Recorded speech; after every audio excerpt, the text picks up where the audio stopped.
শিক্ষার মান বৃদ্ধিতে প্রতিষ্ঠানগুলোর অবকাঠামো উন্নয়নের কাজও করবে সরকার।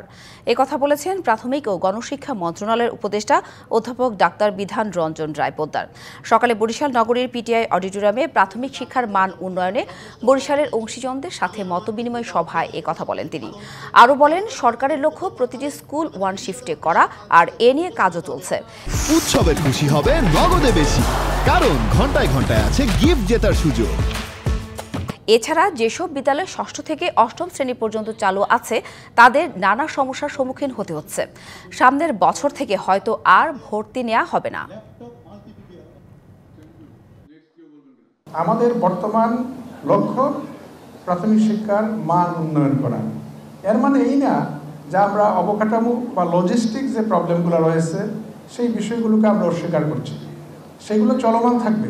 আমাদের টার্গেট হচ্ছে আমাদের প্রত্যেকটা স্কুল ওয়ান শিফটে চলবে, এটা কিন্তু আমাদের টার্গেট।